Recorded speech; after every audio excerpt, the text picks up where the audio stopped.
Howdy, I'm Kate Kavanaugh, and you're listening to the Mind, Body, and Soil podcast, where we're laying the groundwork for our land, ourselves, and for generations to come by looking at the way every thread of life is connected to one another.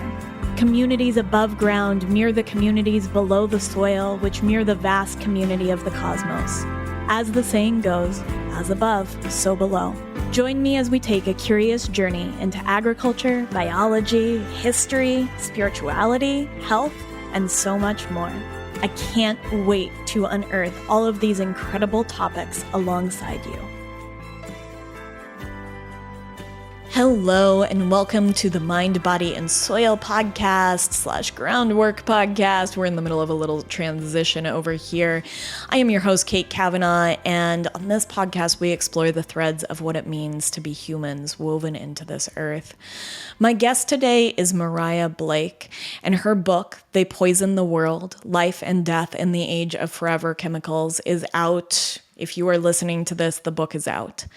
And let me say that this book is absolutely stunning, incredible, and I really wanted this interview to do justice to the absolute massive scope of work and depth of research that Mariah undertook in writing this book. And I also really wanted to honor that this book is actually near and dear to my heart, and near and dear to me physically. The town that features in Mariah's book, she talks about the rise of forever chemicals and really is the first person to begin to cover how the government and DuPont, who created PFAS, essentially, were involved in covering up these harmful effects and how these harmful effects really hit this town of Hoosick Falls, New York, which is just a little bit south of me. And so with that, I felt a really big onus to do this as much justice as I could, and I hope that I did that. And what I hope even more is that you'll hear this incredible story and want to dive into this book. This represents 8 years of research on Mariah's part, and I mean deep, deep research, and just care and attention. I know that in the book, she interviewed almost 700 people over a decade. And this exploration is a big exploration on what it means for us to come together as a community to fight some problems that are very big in our society. And so I'll just leave that there, because what I want you to hear is Mariah's dedication and just the incredible story that she has to share here about the rise of PFAS and these forever chemicals that are finding their ways into our bodies and our ecosystems more and more every day. I want to thank our sponsor, Redmond Real Salt, really quick. You can find a link for 15% off in the show notes. And I want to say that if you want more explorations of plastics, of forever chemicals, of ecology, in some of the industries that these show up in, and firefighting, and how our waters end up being polluted and what we might do about it, all of those topics will be addressed in upcoming episodes. And so now is the time to hit that subscribe button so that you are following along for future explorations that are adjacent and interwoven with Mariah Blake's incredible exploration in her new book. And I'm going to say it one more time because I really want you to get it. They Poison the World, Life and Death in the Age of Forever Chemicals. Here is Mariah and I's conversation. No, I was just saying, the minute I arrived in Hoosick Falls, I felt a connection to the people. They felt like my people, and I can't really convey it, but there's something about the warmth and the sort of down-home character of the community. Just, I don't know. And I hadn't really spent a lot of time in that region of the country beforehand, so it was striking. It is really striking, and I feel that too, because I think coming from the West, there is a very different warmth, a culture of more warmth. And when we Yes. moved here, I was struck that in time that I'd spent in other parts of the state, it was a little bit just chillier culture, just not as gregarious or as warm or as convivial. But right where Yes. we are by Hoosick Falls, there is so much of that sort of camaraderie spirit that I find being from Ab- out west. Absolutely. And I think part of it is the fact that people are so rooted Mm, in the places that they live. So in Hoosick Falls, a yeah, lot of those families have lived there for generations. yeah, So they're invested in the community and in their neighbors in a way that people aren't necessarily yeah. in bigger cities. So, and they have a real sense of, I don't know, pride in the community, I think, as well. Yeah, I think I find that too in old, and I've done a lot of interviews around this in very different industries. Honestly, in old manufacturing and industrial towns, there is a deep sense of really being in it together and having a a lot of care for neighbors. Yes.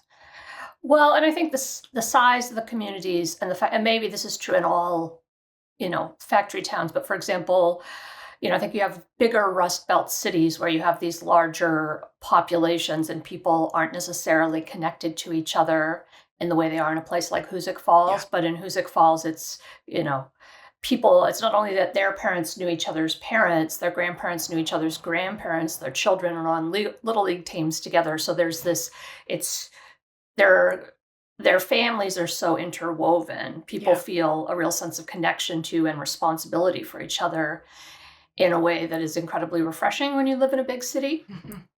Yeah, I mean, and I came from Denver, and so and Okay, Hoosick yeah. Falls is what is it 4,500? Is that right about? The It's interesting because when I started reporting on it, the estimates were in the range of 3,000, but I have been hearing estimates in the range of 4,500 recently. Okay. So I don't know if the population has grown. It's possible. Yeah, it is possible. I know that there was a lot of sort of COVID moving that happened up this way. Yes. Yeah, And and the community actually thrived during COVID. I mean, I think it was a combination of the water problem having been largely dealt with and the fact that it was, the landscape is gorgeous. yeah, it's It's Grandma beautiful. Moses country. And, it's very affordable. And you have these, gorgeous Victorian homes. Some of them need quite a bit of work, but, I don't know, that particular community was one of the wealthiest communities in upstate New York at one point in time. So it shows through in the architecture and, things like they have a community golf course and a pool and all kinds of things Yeah, that small communities like that don't normally have. yeah, yeah. Well, I want to dive into this. Um, Pronunciation of some of the chemicals that I have only started reporting on recently. So, and I that kind of thing. I practice saying perfluoroalkyl. Oh, Yeah.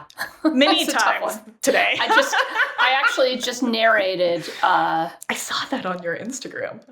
the portions of the audiobook, and it was like, ugh, yeah. It just I does mean, not roll off the tongue. it does not roll off the tongue. I'm glad that somebody came up with the term forever chemicals. Hmm. Hmm. And PFAS, I And think, which PFAS. shortens it. Yes. Well, and I actually have the broken down pronunciation, though it doesn't even help it in my mouth, apparently. But I think that's all great. Okay. And I'll refer to PFOA Yep, as PFOA, not PFOA, great. just because it's PFOA and PFOS, and to me, PFOS sounds too much like PFAS, so it's confusing Great. Do to you like people. PFAS? No, I say PFAS. PFAS. PFAS. Okay. PFAS. PFOS is PFOS, which is Right. a specific chemical. Yeah. And that's the way we did it in the audiobook too. We, just, I don't know that PFOS will come up in the conversation, but We'll see where it goes. okay. We'll see where it goes. I have all kinds of notes. I read the book very closely. I took a lot of notes. I thought a lot about the Fantastic. people. I think there was even more of a I take all my interviews pretty seriously, but having Hoosick Falls as my neighbors, this felt Yeah. even more important to me. And And I actually thought maybe we'd start with some good news, because I think on Monday they turned the taps on, just this past Monday before interviewing. They turned the taps on a whole new water source. Is Yeah, that correct? this is a huge step for the community. Yeah. So, and this is something that the people who have been fighting for clean drinking water in Hoosick Falls wanted from the very beginning, and that was they did not just want to have their contaminated water filtered. They wanted an entirely new water supply. So that meant tapping into a separate untainted aquifer and getting their drinking water from that. And this is something that no other community in the United States has ever gotten. Yeah. So there are places like Bennington, Vermont, where there's just a few homes that are affected and they extend water lines from an unpolluted drinking water source. But no community has ever gotten an entirely new drinking water source. So this was something that the people I followed in my book, set out to get in 2016. Yeah. And just Monday it happened. So Monday, the mayor, Rob Allen, announced that they were switching over to the new drinking water source, and they actually had a video screen in the room where they could watch the technician turn the knob, Turn the valve open, and turn on the new drinking water supply.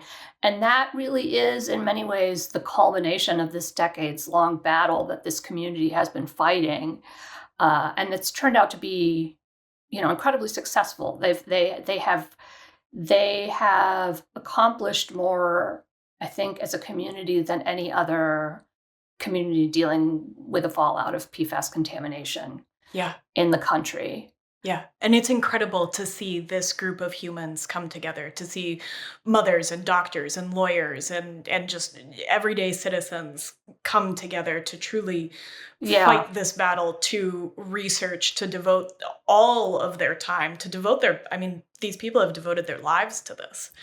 It's utterly consumed them. They've sacrificed quite a bit. And I think one of the things that struck me most when I watched some of the video from the event on Monday was Mayor Rob Allen. I met Rob Allen in 2016. He had zero political ambitions. He's a high school music teacher with 4 children, 2 of whom are homeschooled, an evangelical Christian. He had no interest in politics or environmental issues until he found out about the water contamination in Hoosick Falls and discovered that his youngest daughter, who was 2 at the time, had very high blood levels of PFOA. The water, that PFOA is the chemical that's in the drinking water there in Hoosick Falls. So his baby daughter had blood levels that were on par with a DuPont factory worker. And this, it's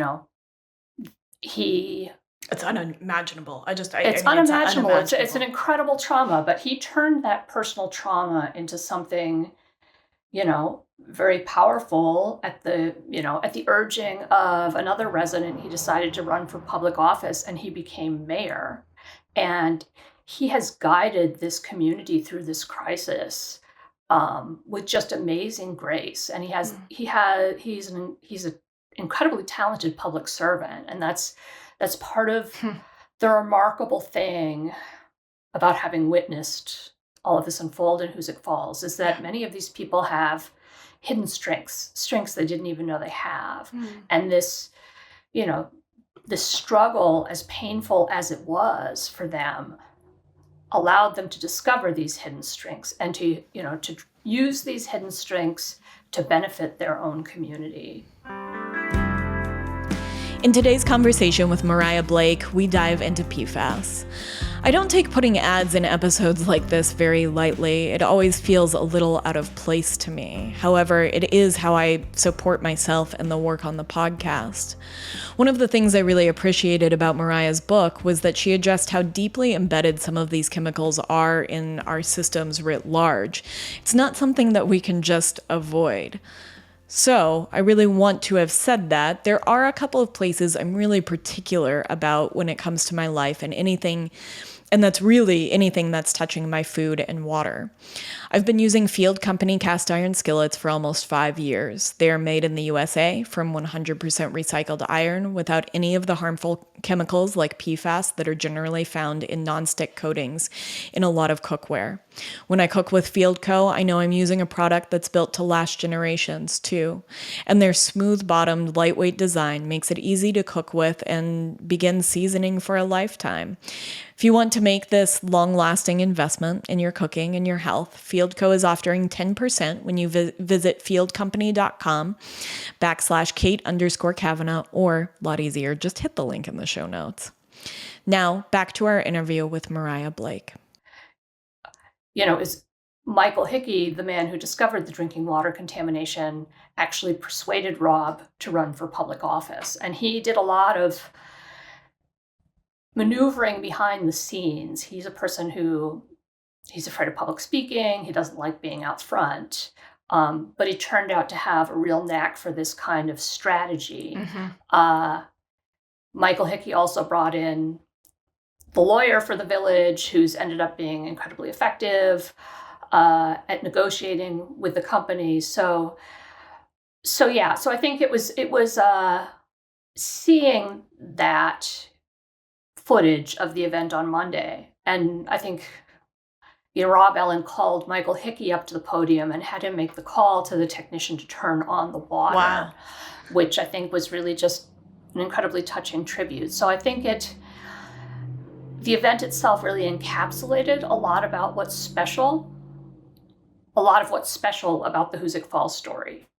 Yeah, absolutely. And I mean, and what a thing to bring this experience for them full circle. And I want to say this too, and this was important for me to outline at the outset. You've been working on this for almost 10 years and yes, across over 700 interviews, and just a massive amount of research, both present and historical. And so I do just want to mention what a monumental effort this is and how this must bring it full circle for you as well. Well, I have to say, when I set out to write this book, I had no idea that this is where it would lead. Yeah, so I'm sure. I mean, at the time, nobody had heard of PFAS. Yeah. Almost nobody had heard of PFAS outside of scientific circles. And I had no idea. I certainly didn't anticipate that this book would have such a hopeful ending, right? So, yeah. But I think for me, obviously it's not the same, because the people that I've been following have such a personal stake in this issue, but it has been a very personal journey of discovery for me as well. I had personal reasons for pursuing this in the first place. And I think, I felt driven to get to the bottom of it, to tell the story as completely as I possibly could, and to do justice to the stories of the people in Hoosick Falls, because, particularly Marcus Martinez, who's one of the characters in the book, the town doctor. There's people whose stories will be immortalized in this book, and whose stories I think really should be immortalized. Yeah, because they're extraordinary people. Yeah, incredibly extraordinary people. I mean, just absolutely beautiful human beings, and this really is a story of this human triumph that you are, and what it means to find these. I love that you said these hidden talents of people that are so devoted to this, and and you do an incredible job of telling these stories, and of also telling the story of this chemical, which I think is much more in the lexicon now than it was certainly in 2016. And I imagine, and you can tell me if this is too personal, I mean, what a way to come around, because I know that you started this looking at these substances when you were pregnant with your son, and after this you're going to take him tie shopping. So I mean, a whole childhood has unfolded. I mean, so it didn't start with PFAS. It started with, my concern about BPA, and me discovering that I had inadvertently exposed my son to BPA during my pregnancy, is how I became interested in chemicals, and particularly hormone disrupting chemicals. But, you know, that started me on a path that eventually led me to PFAS. So I began reporting on PFAS in 2015. So a full decade ago, I wrote my first story about it. And yes, there wasn't a conversation about it, really. No. And it's been really remarkable to watch it explode into this major national issue, a major, something that is on the top of the political agenda. Less so in Washington right now, but there has been, and certainly on the state level, it continues to be, and something that that is continually getting media coverage, but also something that affects so many communities in the United States. So, as of now, roughly half of all Americans are known to be drinking water that is contaminated with PFAS. Yes, and only about 50% of all drinking water supplies have been tested. So it's going to be a much larger number. Yeah. This is an issue that affects every single one of us. Yes, and that's always been the case. Yes, that's always been the case. But people are coming to recognize it. People who didn't realize that they had a personal stake in this issue are coming to realize that they do. Yeah. I mean, one thing that I was struck, in preparing this interview, one thing I did is I went back and I listened to Susan Frankel's Plastic as well, just as a different, and I explored some different conversations that were happening, not just on PFAS, but on various places. And I was really struck, when you say that half the water has PFAS in it and much of it hasn't been tested, but this is also in our food.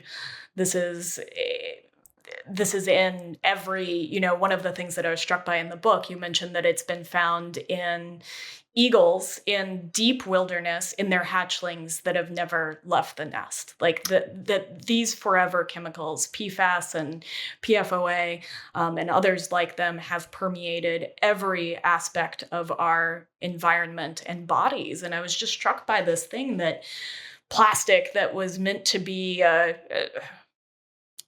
such a fascinating, boon to human innovation, and this very cleanable, hard, impermeable surface that has permeated every aspect of our lives. Yes, I mean, it's incredible. And PFAS aren't just used for plastics, obviously. They share some things in common with, all synthetic materials, or many synthetic materials, tend to contain chemicals that are harmful because they disrupt hormones. But PFAS are in a category by themselves for the reasons that you described. Because they don't break down in the environment, and because they're more mobile in the environment than most other chemicals, and because they're attracted to liquid instead of fat, they end up everywhere. Yeah. So virtually every living being everywhere on the planet has these chemicals in their blood. And there was a study in 2022 that looked at rainwater around the world. And they found that there were levels of PFAS that exceeded U.S. safety standards and the safety standards set by governments elsewhere in rain everywhere in the world, including the remotest regions of the world. So the Himalayan plateau. So there is no corner of the globe, there is no ecosystem that is untouched by these chemicals. Yeah. And they take thousands or even millions of years to break down in the environment. Yeah. So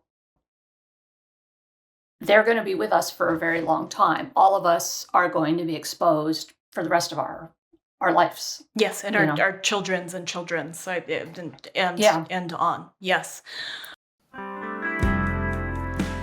I hope you're enjoying this interview with Mariah Blake and her new book, They Poison the World. I'm so appreciative of our sponsor of today's episode, Redmond Real Salt, for being a sponsor, but also for the work that they do as a company in their community. And this episode really harkens back to that. I had the opportunity to visit with them last October, and everything about them just absolutely knocked my socks off. Redmond had been a constant in my kitchen for years, but now it's the only salt in my table.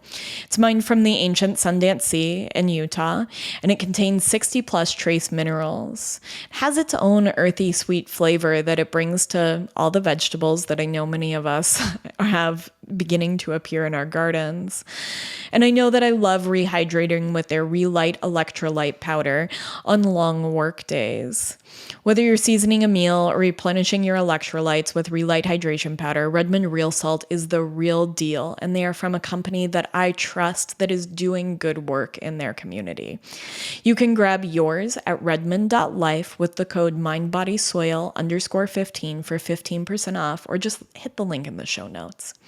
Now, back to our interview with Mariah. So my book is really the first to report on the fact that the U.S. government developed forever chemicals through this top secret Manhattan Project program. That's not something that people know. And I think it's really essential because the U.S. government is also one of the largest sources of PFAS in the environment. So, the U.S. military in the 1960s collaborated with 3M to develop this type of firefighting foam that is based on forever chemicals and that is used and has been for decades at airports, military bases, oil refineries all around the world. And the contamination of those sites is the most severe, really, anywhere that I have seen. It blows the contamination in factory towns out of the water. So wow, okay. As an example, I'll just give you an example. So the EPA has set a safety limit for PFOA and PFOS, the two best studied forever chemicals, at 4 parts per trillion in drinking water. So the groundwater around many of these bases is in the million parts per trillion range. Oftentimes, it's 1 million times higher than the EPA's safety standard for drinking water. And so all of these military bases have these enormous toxic plumes around them. But by federal law, airports were required to use this firefighting foam. Firehouses were required to have it on base, right? So The federal government has played a major role in spreading these chemicals around the world. And the federal government, so I think the fact that the federal government also basically invented these chemicals and was studying their health effects as early as the 1940s, because there was a secret Manhattan Project medical division, a division that studied the health effects of various Manhattan Project special materials, including plutonium. And that group of scientists knew as early as the 1940s that PFAS, the chemicals we now know as PFAS, were extremely toxic and that they were accumulating in human blood. And it was scientists, scientists that were working under government contract, under the Atomic Energy Commission, which is what, the Manhattan Project was folded into the Atomic Energy Commission, that first discovered that forever chemicals were accumulating in the blood of people all across the country. So they shared this information with 3M in the 1970s. And so 3M and DuPont have known this since the 1970s, and that's actually what set off this flurry of internal research where they started, monitoring their employees for birth defects and cancer and all of this. It was data that had been collected by government scientists who are studying this, because PFAS and fluorine were so essential to the nuclear weapons program. So I think that that's really one of the most explosive elements of the entire book. Yes. And, it seems like deep history, but it actually has a lot of current day relevance. Yeah, can I tease at something out of that Yes, really quick? I have a quote here from you, and I think that this is really important, and correct me if I'm wrong. You said that this was the first time that this has really been written about with the Atomic Energy Commission. With a Manhattan Project, yes. And so, go ahead. You can go ahead. I have a quick quote about, because if I'm not wrong, they declassified eventually all the Manhattan Project papers that didn't touch on national security, but they did not declassify those that talked about the pollution from PFAS. So they didn't classify the documents that had to do with the health effects of special Manhattan Project materials. So there had been a secret study where they injected unknowing cancer patients with plutonium. And there had been similar studies with fluorinated chemicals. And then, there was a whole, the plant where DuPont was producing fluorinated chemicals for the Manhattan Project, there was massive destruction to the farm surrounding it, and so I'm probably going a little bit off track, but yes, so the U.S. government was also documenting the environmental effects and contamination around sites where these chemicals were being produced as early as the 1940s, and there was a decision made not to declassify any documents that had to do with the health effects of special Manhattan Project materials or contamination around manufacturing sites for these materials. And the reason that was cited was the potential for reputational harm to the U.S. government or its contractors, and the potential for liability for the U.S. government and its contractors. So contractors like DuPont, there were corporations that were involved in developing all of the materials for the Manhattan Project. So yes, those papers were kept secret. And I believe they only came to light in the 1990s. There was an investigation by Congress into the secret medical research, and particularly the exposing patients to radioactive materials, cancer patients to radioactive materials without their knowledge or consent. So some of these documents came to light as a result of that, but they were withheld from the public for much longer than the other Manhattan Project papers that didn't have any bearing on national security. Yeah, and so really driving home the point that this is something the government knew about and did not disclose. Yes. Yeah, so there has been a massive decades-long cover-up by industry, but, the U.S. government is also complicit.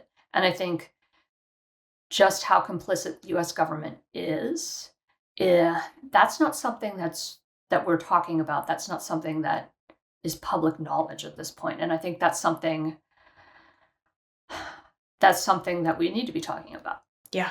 Because a lot of the people who have been hardest hit by forever chemical contamination are military families, people living around military bases, or, farmers living near military bases. So there's a farm, near where I grew up in New Mexico, a dairy farm that had to slaughter all 3,000 of its cows because low drinking water that the farm, the wells that they'd been using to grow their feed and water the cows was heavily, heavily contaminated.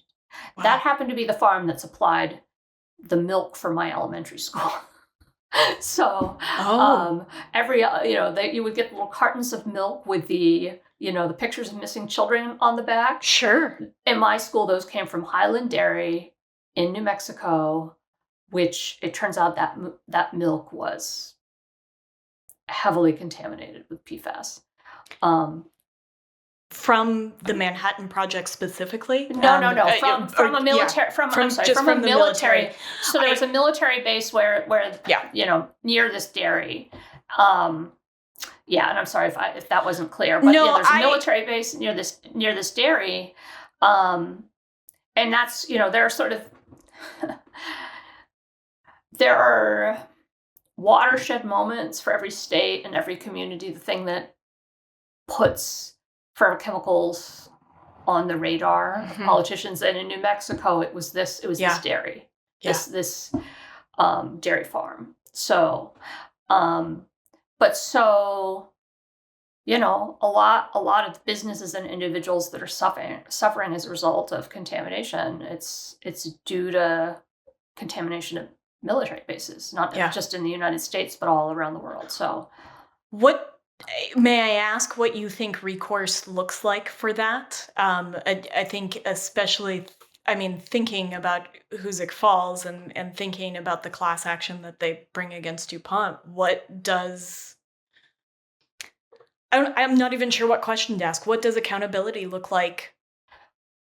I think it's much more difficult for people living near military bases because the Pentagon has actually been extremely resistant to addressing this. Of course. So they've, in some cases, refused to comply with EPA cleanup orders. They've claimed immunity when people try to sue them. And, they've refused to comply with EPA drinking water limits. So, and the limits for a small share of PFAS that the EPA has set. So I feel like in some ways, people who have been affected by military bases are in a much more difficult position than people who are affected by contamination through other routes. Yeah. The companies, the corporations that have polluted drinking water are getting completely pummeled in court. That's what's driving companies like 3M to abandon the market. They've already paid out, or at least agreed to pay out, more than $10 billion in damages, and that's just a tiny fraction. Yeah. But I think the plight, I think that's, I think it's a good question, and there's not a clear answer. But I do hope that, people living around military bases, people who've been affected by this, military families and whatnot, that there will be some outrage. Yeah. When they read about this history. Yeah. Because it's one thing for the government you serve to unknowingly expose you to harmful chemicals. It's another thing for the government to, for a person who has devoted their life to military service to be exposed by a government that knows. That knows. Yeah. That knows. Yeah. Yes. And that I really want to drive home. That knows. Yes. Hey friends, if you've been loving the podcast and feel called to support the work I do, I've got a couple of ways to get involved. The easiest and absolutely no cost way to do this is to hit subscribe and to share this podcast with a friend if it's something that you were really interested in. You can also leave a rating and review. But I have two new ways to support me financially. And here's the deal. Right now, I'm not promising anything in exchange. There's no extra content or hidden perks. I know that might be a lot to ask, and those things will come in the future, but right now I'm wondering if you could just let this podcast and the conversations that I have be the creation. It would make a really big difference in my world. You can find links to my Patreon and my Substack in the show notes. And if you really value these conversations, these deep dives into resources, history, ecosystems, food, economics, and beyond, we have so much more of that coming in these months, and I would love to have your support. I also want to say your earballs, you listening to this, is the ultimate base of support, and I am forever grateful for that. Now, back to our interview with Mariah. I wonder if we might pause here and actually talk a little bit about some of early DuPont a little bit, at least as a Okay. company. We don't have to go into sort of, or Okay. we can detail how PFAS kind of came into existence. But I was really struck in this by how much we see sort of the same pattern reiterated, and that this Yes. happened very early on in DuPont's history as a company. Especially we see this with fluorine. Um, and I was really struck by that. And so I wondered if you might just touch at least briefly on sort of DuPont's, or what is now DuPont and Dow Chemicals, early role in the creation of chemicals and sort of the covering up of their effects. I think maybe I need a more specific question. You got it. You because got it. because that is It's very broad. it's There's a big chapters piece. on that. Yes, there's a whole chapter on that, and I think There's actually multiple chapters on that. why don't we I mean, why don't we do this then? Then the what about Manhattan. we could either go through the Manhattan Project. The other thing I have here, we could go through the Kehoe principle and just briefly detail something, briefly detail Kehoe as this sort of, one of the things that really struck me is that DuPont was the first company to bring its science in-house and to look at what it was manufacturing and say, we want to do in-house studies on this, and to begin to see that they were causing some harms, and then to sort of circumvent that. Yeah, I mean, I think so the interesting thing about DuPont, and DuPont shaped our system for regulating potentially toxic chemicals. So the underlying principle, which was first articulated by a DuPont-funded scientist, is that products should be presumed safe until considered otherwise. And that is the basis that all US agencies use when it comes to regulating toxic chemicals. And that is why the vast majority of chemicals that are in circulation in the United States have never been tested for safety. So we're talking 80,000 chemicals. We're exposed to thousands of them, and they have never been tested for safety. So and this principle is first articulated, as I say, by a scientist named Robert Kehoe. And Robert Kehoe first came into play during the battle over leaded gasoline. So DuPont and GM were the companies that pioneered leaded gasoline. And there were large swaths of the public health community that were concerned about lead being used in gasoline because lead is known to be toxic. Yes. And there was, there was a great deal of public debate, and the Surgeon General convened a meeting where they discussed how to approach this, and it was ultimately determined that I'm going to pause here for a second. Go ahead. But so Robert Kehoe, who had done studies on leaded gasoline that supposedly showed that it wasn't harmful, argued that there was no use in banning a substance based on its potential to be harmful in the future if there wasn't solid proof of it being harmful. Yes. That the economic consequences outweighed the possible health effects. Yes. And the government embraced that approach. And, it was then enshrined in law, law governing the safety of food, laws governing the safety of chemicals. This principle is the bedrock of those laws.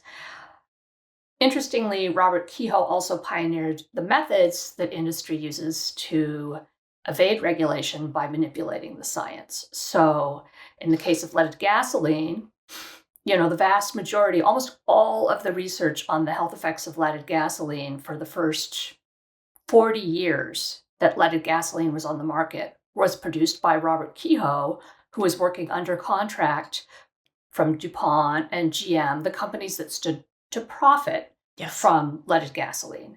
And these companies had veto power over what he published. And so this method, which is essentially, spreading scientific misinformation and then also attempting to discredit science,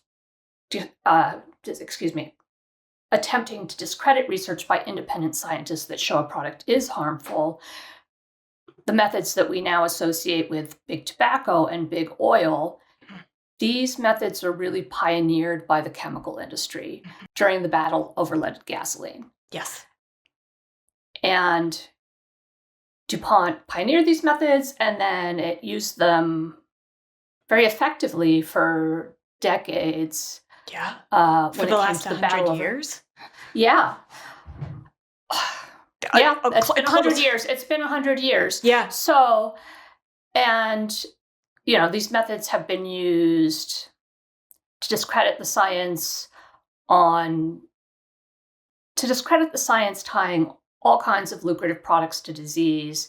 And the chemical industry has been very active. So in terms of the chemicals we've discussed, chemicals that affect hormones, there was a major effort to discredit the science tying BPA to disease. Mm-hmm. The evidence is now completely overwhelming. Yes. It's as close as something can come to proven in the world of science that BPA is extremely harmful, especially to children exposed prenatally. And a lot of the book deals with how these methods were deployed to discredit the science on PFAS as well. Yeah. And you do a beautiful job in the book, kind of going, not quite decade by decade, but event by event, throughout some of the history of DuPont and Dow Chemical. And I do want to say to one of my, and this is a little bit of a side note, I was really struck that you explore that the idea of return on investment, ROI, was actually, this what has now become the bottom line for all companies globally, was created as DuPont began to consolidate multiple different companies from I think it was during their munitions sector. And it was one of their in-house financial guys that created even just this idea of return on investment, of ROI. It was actually, it was when DuPont took over GM. It was the person who came up with the formula for return on investment was somebody who worked at GM, but worked under the patriarch of the DuPont family and the person who had run DuPont Corporation up until that time. Yeah. So and basically this formula precluded considerations of human cost. It precluded considerations of things that DuPont, that had been important to DuPont up until this point. So family tradition, there were all kinds of things. DuPont was a family-run company. Yeah. And it was not always quite so calculating. And so the sort of creation of this formula and using it as the sort of litmus test for how the company operated transformed the company and also transformed American business. And then I think transformed global business. I think really sets a different standard for how business is run. Well, businesses are accountable to their stockholders first. Yes. And there's just not, I think a lot of the problems created by industry have to do with the fact that their sole legal obligation is to maximize return on investment, right? That's, and so all kinds of other factors fall by the wayside. Yes. The human toll, the toll of the environment. So, and yes, DuPont, the DuPont family and the DuPont company pioneered this whole way of thinking about business, the whole framework that businesses. That's the whole framework that defines global business, basically. Yeah. Today. Yes. Yes. Yeah, and I found that striking. It was one of those little details that sort of brings something into clear focus, and it really did that for me, of just what a different trend within business that this sets off, and that disconnect deepens in the communities that these companies operate in, which is, ultimately, I think, in where we're at in globalization, all of our communities. I mean, that is. It's in all of our homes. And so I think that just really struck me, and I appreciated that detail deeply. And I think that in explaining the Kehoe principle, I think that really sets the stage for how this happens, and how this is, I guess, allowed to happen. It sort of iterating a couple of different times, from leaded gasoline and into fluorine, and then into PFAS and BPA and some of these other chemicals. I think I was struck in the chemistry of the book, and the reason that stuck out to me, and the reason it stuck out was just that everything had been really carbon and hydrogen based until fluorine was able to be a part of that chemistry in these different ways that led to some of these the invention of some of these chemicals. Yes, the addition of fluorine to the mix, it created a whole new branch of chemistry, that's just as varied. Yeah. That's just as varied as, the chemicals that predated it, but that don't break down. So yes, and I was struck by that in the book too, that it creates. I was trying to that kind of this new chemistry, that they put out this ad, right? Wanted jobs for 1 trillion new chemicals. And where all they were going to find themselves in, and sets off everything we touch in our modern world. Well, and I think the interesting thing about fluorine chemistry, right, that you have this whole new branch of chemistry that involves fluorine, and it makes things possible that were never possible before because of the strength of the fluorine carbon bond, right? So that is the strongest bond in chemistry, and that accounts for all of these remarkable properties that make these chemicals so useful, right? So they're super heat resistant. They repel water and grease. They're incredibly durable. So I mean, these substances, yes, I mean, we now know that they are a real problem, but these substances also enabled space travel. They enabled high-speed computing. They gave us, nonstick pans. I mean, they really transformed thousands of everyday products that we use in our homes, and that, that made life convenient for people. So there was a reason, that industry was eager to develop these substances, because they do have properties that that no other chemicals have, and properties, there are a number of life-saving medical devices that are entirely reliant on PFAS, and a lot of green technologies are heavily reliant on PFAS. So, I mean, there's currently no way to produce lithium-ion batteries without these chemicals. So yes, I mean, yes, the whole, the development of fluorinated chemicals has been transformative in many ways for us as a society. And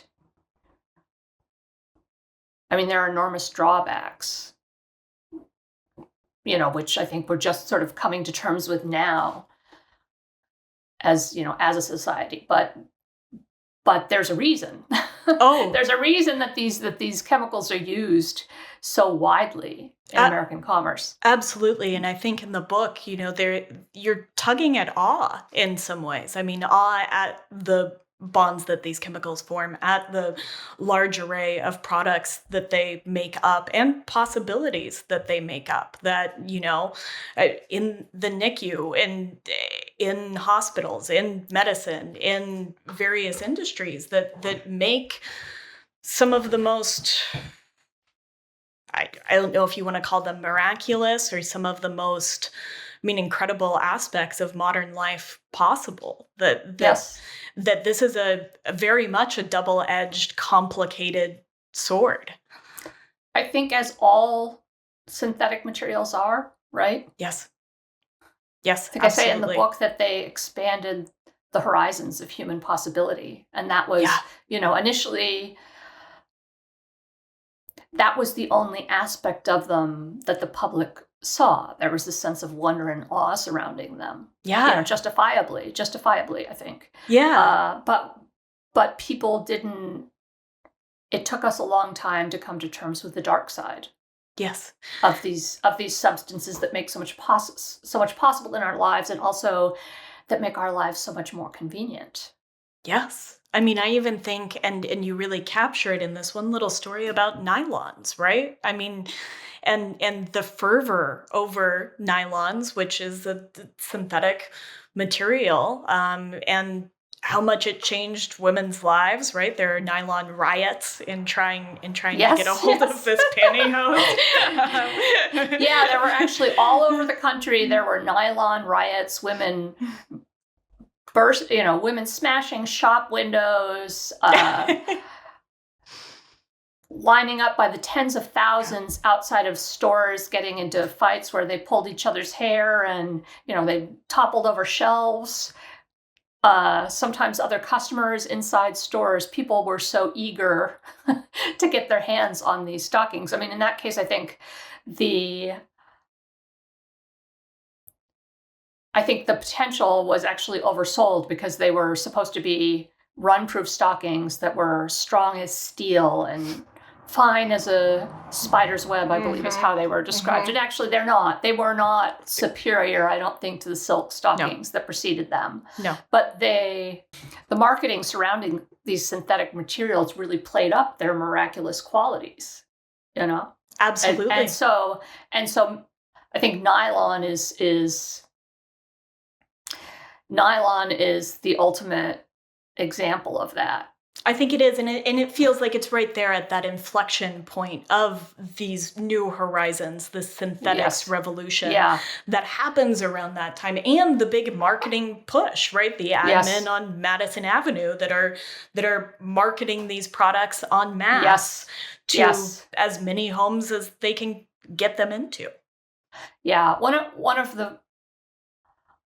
of my favorite details about nylon is, I believe it was in the 1930s, the World Fair exhibition, the Wonder World of Chemistry exhibition that DuPont had, and it featured a shapely Miss Chemistry rising out of a test tube in her nylon stockings and evening gown. It's, I think that really crystallizes the idealized visions we had of these synthetic materials. It does. In the 1950s. It does. It was and the quote is, better things for better living through chemistry. Yes. And then in the behind the scenes, and I'll bring us back to Hoosick Falls, and the behind the scenes is this, so there's this wonder and there's incredible opportunity. I mean, from going to space to, I was struck by an iron that doesn't slip. You mentioned just things that you don't even think about. And at the same time, we've kind of talked about the Kehoe principle and how they're starting to recognize that there might be a darker side to these chemicals. Yes. And I want to bring us into Hoosick Falls at least a little bit. I mean, I really want to entice people to read the book because it's so beautiful, so we don't have to retell the whole story. But was really struck at the beginning, especially because the Hickeys become a big central part of this narrative. Ursel, the bus driver, and Michael, who we talked about a little bit at the beginning, he gave the word to open the valve on the new tap in Hoosick Falls. And that there had been I think a Teflon factory in Hoosick Falls. And I was really struck at how much it permeated their lives, that when he has this realization that the reason that the people of Hoosick Falls might be getting sick, I think he's pulling out a plastic barrel from the factory that they kept their Christmas ornaments in, that they kept clothes in, that they bobbed for apples in, right? Yeah. So the factory, there was actually multiple factories in Hoosick Falls, and what they produced, there was a wide variety of things they produced, but the thing that they produced the most of was Teflon-coated fabric. It was Teflon-coated fiberglass fabric, and this was material that was used on the space station. It was used for a giant tent city to house pilgrims in Mecca. It's an architectural element in these landmark buildings like the Denver International Airport. I was literally just going to ask you if that's what I've always wondered, and you just answered a big question. It allows architects to create these beautiful aquiline forms. So they produced that. That was produced in Hoosick Falls and in some of the neighboring communities. And the factories in Hoosick Falls had been the main employer and the largest private taxpayer for the community for years, and it was beloved. So there were various owners, but it was very much part of the fabric of the community. And the person who's sort of the main character of my book, if you will, his father worked in the factory. He had two jobs. He was a bus driver, a very beloved bus driver who worked the night shift at the factory that made Teflon-coated fabric. And his job was to manage, there are these towers, these heated towers that the material goes up, it gets coated with Teflon, and then these ultra-hot ovens basically bake the Teflon onto the fabric. So that's what he did. And, the factory job, it helped to lift the family out into the middle class, and Michael's mom worked at the factory. Michael himself worked at the factory during his break from college. He was the first person in his family to go to college. So this, and the community depended financially on these factories, Absolutely. In many, many ways. So, I don't know how much I should give away. I think that's great, and I think what we can, people in Hoosick Falls begin getting sick. I mean, so it had been going on for a very long time, and so, one of the people who plays a really big role in the book is the town doctor, Marcus Martinez, but his family had actually run the town medical practice since the 1950s. And the elder Dr. Martinez had noticed that people were getting, that an unusually large share of residents were getting rare aggressive cancers, that there were all kinds of diseases that were happening in Hoosick Falls in greater numbers than they should be. And he was convinced there was something in the water. Yeah. They were, so that it was, and it wasn't just him, it was everyone in the community had stories of people who had died young of cancer, who developed rare kinds of cancers. So there was, but people had not connected it to the factories. Yeah. Yeah. And then this sets off this exploration of connecting it to the factories and this big lawsuit that they bring against DuPont. Yeah, and so it ends up being, I don't want to get into too much detail, but it ends up being, Michael Hickey, who is the unlikeliest of advocates. He's an insurance underwriter who drives a BMW. He has a fear of public speaking. He he's never really cared much about environmental issues or politics. The first time I met him, he told me he gets his political news from ESPN. That makes sense. From the way that, the orange golf tees, and that makes sense. But, after losing some people to cancer, he starts to question the safety of the drinking water. And this sets off this chain of events that leads to this realization that the community's drinking water is heavily contaminated. And that in turn sets off a chain of events that leads to neighboring communities learning their drinking water is contaminated. And, to a certain degree also, it played a big role in many communities across the country, really thousands of communities at this point learning that their drinking water was contaminated. But it was all, set in motion by somebody who he didn't want to be an advocate. He just thought that he would, test the drinking water and hand his file folder off to the mayor and go about his life. And, 10 years later, things are finally taking the turn that he hoped they would take. And that's the remarkable thing about the Hoosick Falls story, and really about the PFAS story. What is happening in terms of forever chemicals across the country, because Hoosick Falls isn't the only place where we're making progress on this issue. There's remarkable progress that's happened all around the country, and it's been driven largely, by people like Michael Hickey, people who weren't political by nature, who don't consider themselves activists. In many cases, they're uncomfortable with the label activist when it's first applied to them.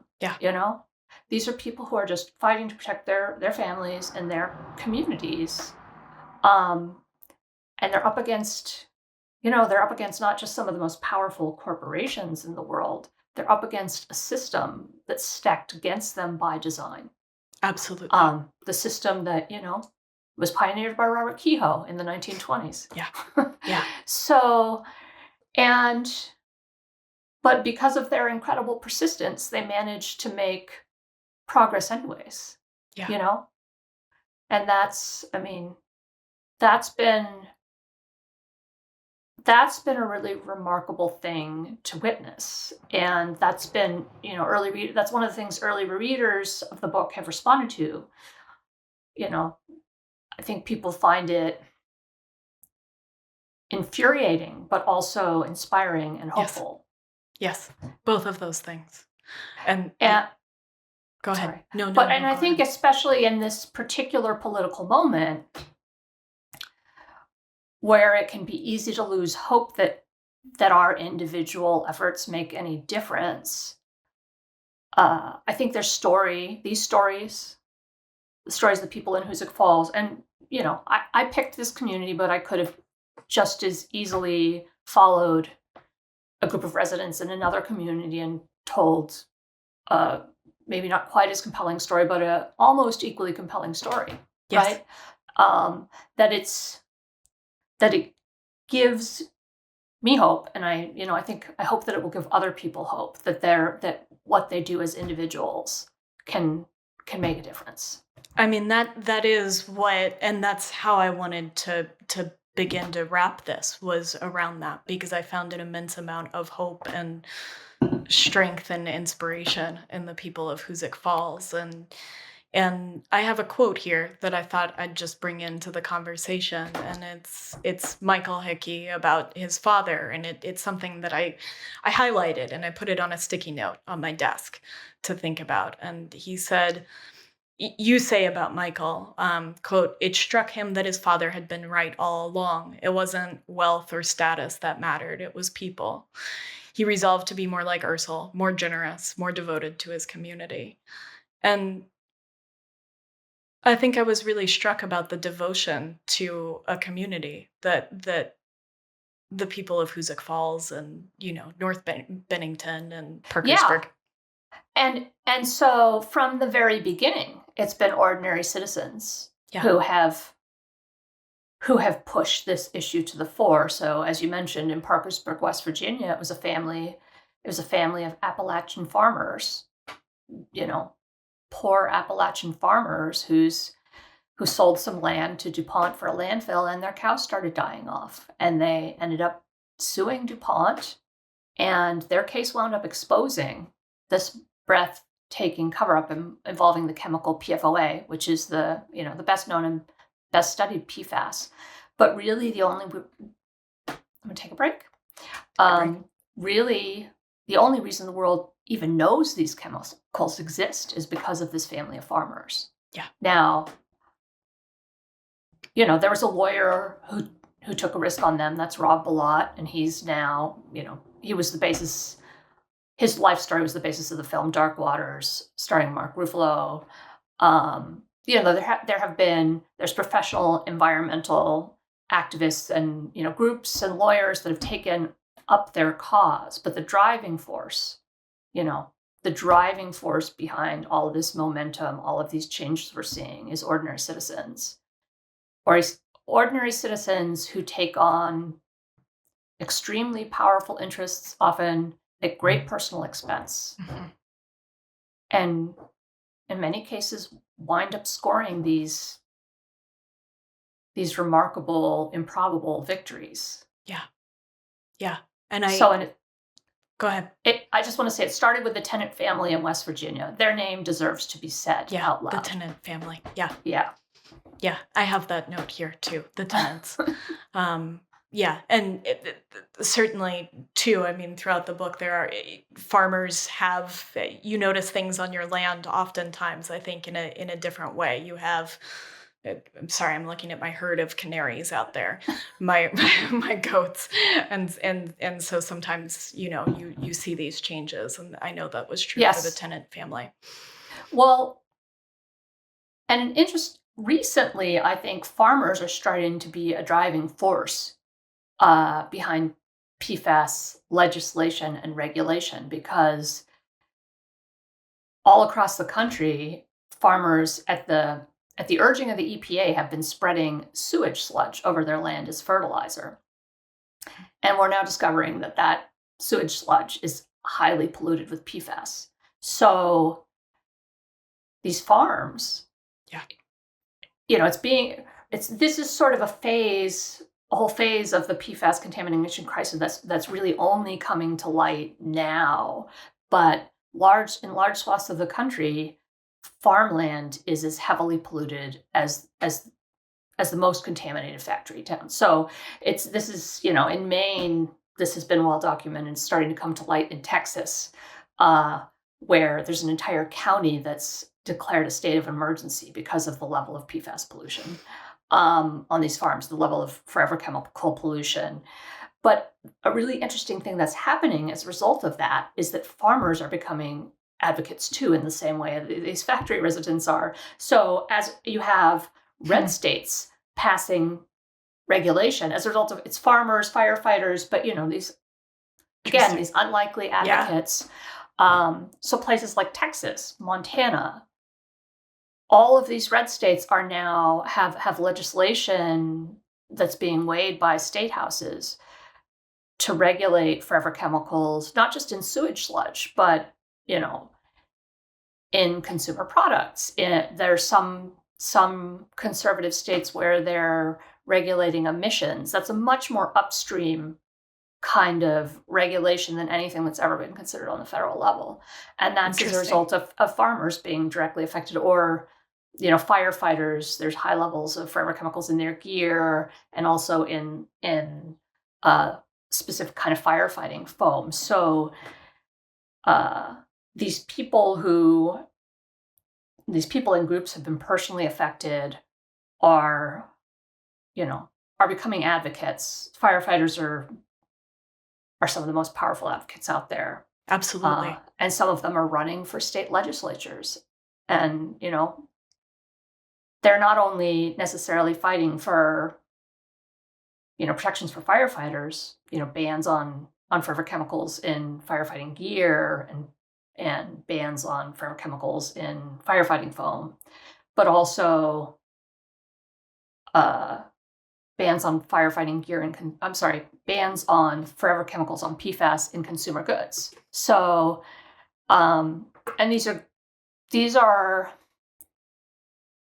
powerful groups to contend with. Like, nobody wants to oppose firefighters. No. No, and farmers, I think also, that Yeah. a farmer from, South Texas is a, powerful opponent. A farmer from Maine. Yeah. I mean, Yeah, and farmers, there was an interesting study that I'll find for the show notes that recently looked at farmers are one of the most trusted sort of monolith groups in America still. Yeah, that's interesting. Which is interesting. And I think that, what you detail is, and I think there's a chapter titled Accidental Activism, right, is how we fall into civil service and can find hidden strengths. I mean, to bring it back to what you said initially, can find hidden strengths within that and a sense of, there's so much, I think, deep purpose here in protecting communities, throughout time, honestly. Like, it's the immediacy of your community locally and then geographically at larger ranges, but also these communities for your children or your children's children. Yes. In Maine, where, Maine is now on the forefront in terms of regulating PFAS, and that has been, it's really farmers who have driven that, right? It began with one farmer whose 100-year-old family farm was shut down because it was discovered to be heavily contaminated. But I've met, organic farmers who discovered they didn't apply sewage sludge, but the people who had farmed land beforehand had, and whose, their livelihoods are destroyed, their families have really high blood levels, but they're also, they carry this tremendous guilt that these are people who ran organic farms and wanted to provide healthy food to their communities, and they realized that they've been providing them food that was essentially poisoned, so I think that's a heavy weight to carry. But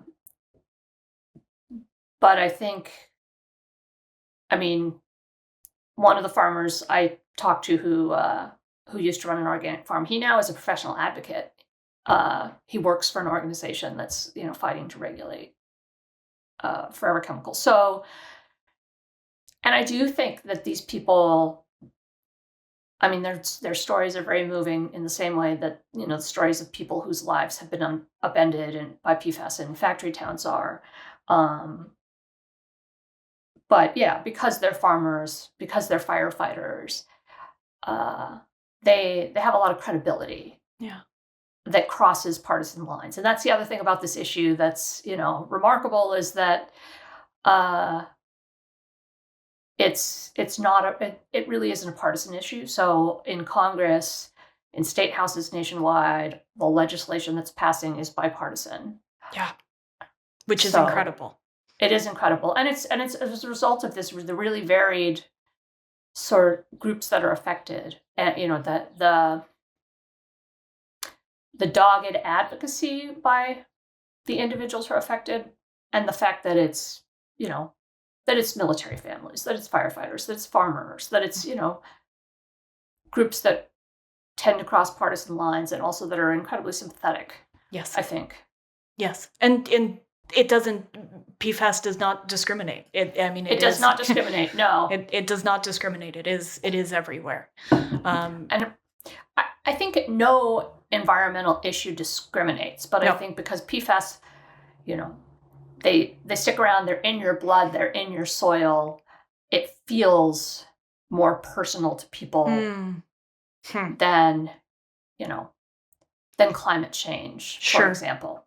I think that's true. It's more intimate. I think that I mean, I think that all of our bodies are connected in sort of an earth system, but that's in the way that we take in food and the way that we are in ecosystems. But I think that it is more personal, and I think that's a really interesting, that's more intimate.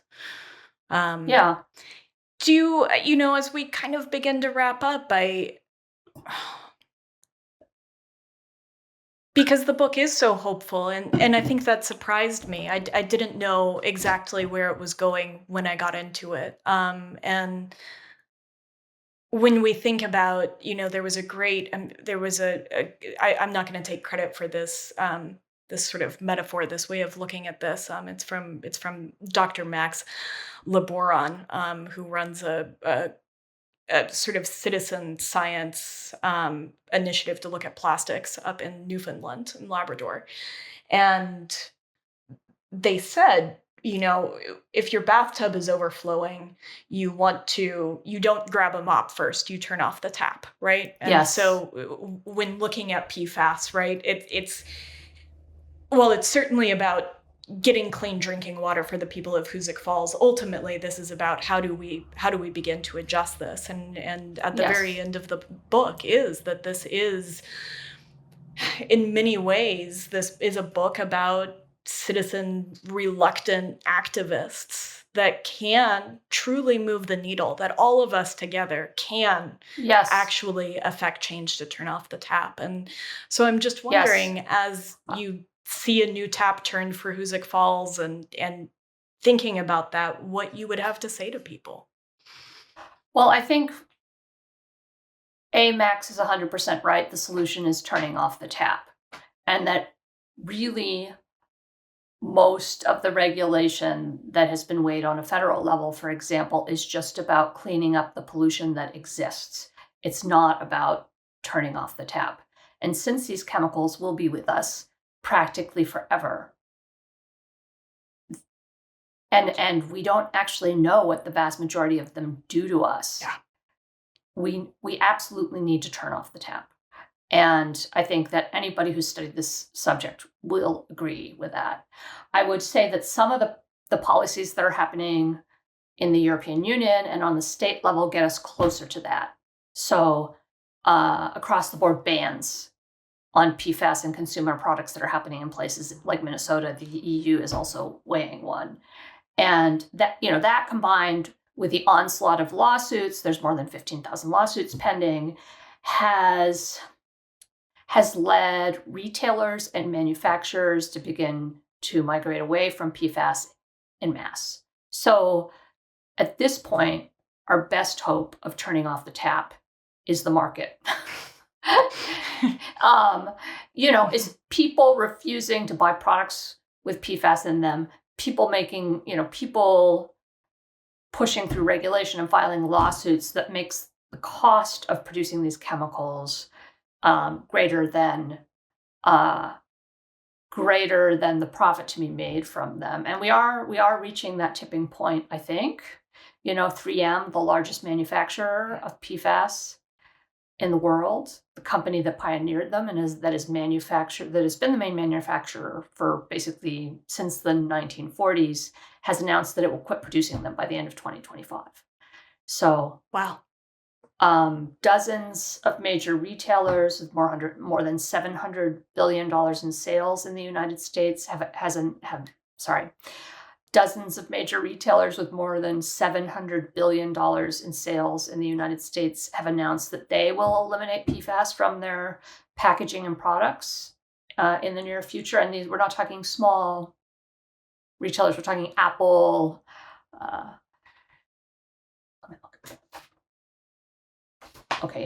We're talking Apple, Target, McDonald's, Home Depot, Starbucks, Amazon, Dick's Sporting Goods. So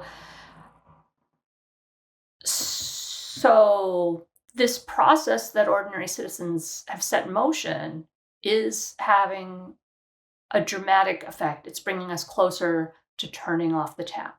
Yeah. But industry is fighting back. It's not, there are struggles ahead. Yes.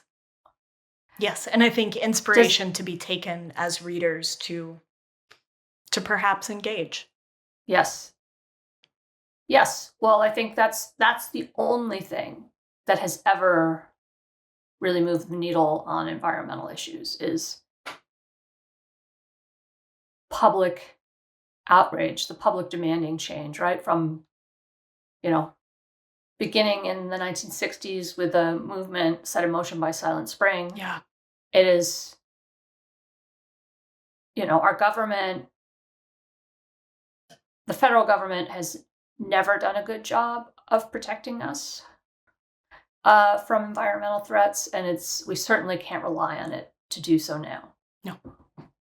Yeah, absolutely. Well, Mariah, I can't thank you enough for writing this book and for the beautiful human element, the inspirational human element that is so fundamental to it. Thank you. Well, it feels like very deep history, and if you don't know that it hasn't been reported before, and just to give you context, so the way this story is generally told is that DuPont invented Teflon, and Teflon ended up being really instrumental in the Manhattan Project. Yes. But the fact is that Teflon, and this is everything, including like the Pulitzer Prize winning account of the Manhattan Project, which is the making of the atomic bomb by Richard Rhodes, tells this story about Teflon. But the fact is that, I'm just telling you this for your own purposes. I know you're not going to. No.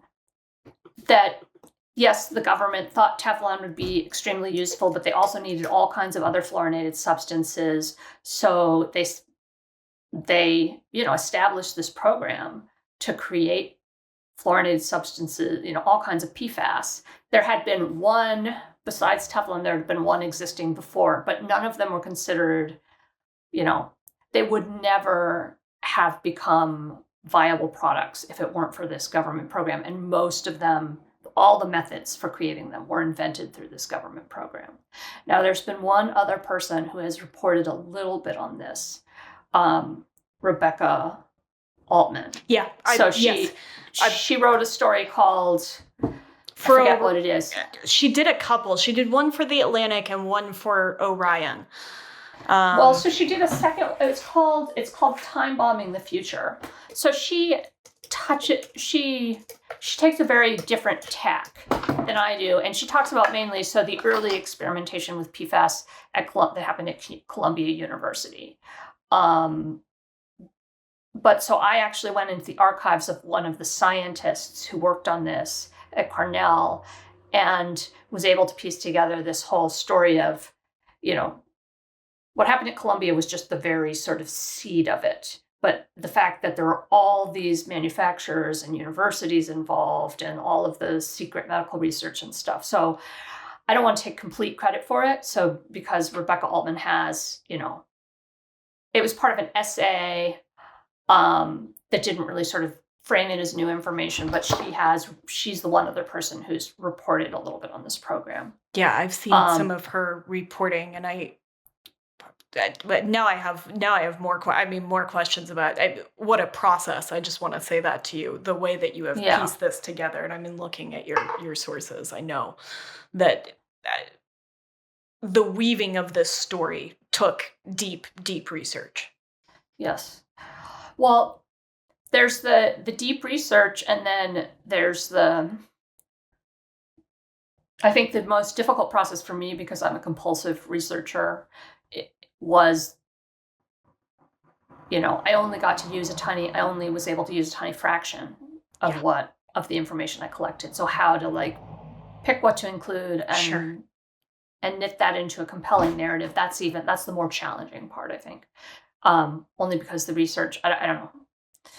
The research is exhilarating, and the actually turning it into something that's readable is very painful. But I was thinking when you said that, I was picturing Robert Caro, right, in the LBJ libraries, turning every page, right, and I can't imagine what it was to pare down some of what you found in order to tell this particular story, but it's a big story. Yes. Well, thank you. I mean, I appreciate that. Yeah. I did have help. My editor is excellent, and I also brought on a consulting editor who helped me make some of those decisions. So just don't include that in the podcast. I But won't. I would highly recommend it to anybody who's doing a big investigative book like this. I mean, my editor is one of the best in the business, and she gave more to this book than I think than any of my friends who've written books have gotten. But it's still, it's still a very lonely process. So Yeah. Yeah. Well, thank you for going through it to bring us this. I mean, this book Oh, is, um, I think everybody should read it, and I hope everybody does. And I'd love to be a part, however I can, of getting it in as many paws as possible. okay. I appreciate that. I Um, really do. um, Because that's how it has an impact. and really, and I mean this, anything I can do to promote the book. If you have inroads with farmers and firefighters, I mean that's fantastic. But I have those too. Okay, well that would be fantastic. Farmers are a less, there's one person who's unified firefighters behind this issue. A firefighting wife. It's actually because of her that they even discovered that there was PFAS in gear. Wow. I mean, she's pretty remarkable. I mean, she's a story unto herself. But there's not, I guess I know how to reach firefighters. I know how to reach farmers in Maine, but I don't think there's not really a central conduit for that either necessarily. I know at least some ways to reach farmers, but if there's, I don't know if there's like a more sort of effective, if there's media or if there's, I don't know. Yeah. I would love to be able to, because farmers are really, I think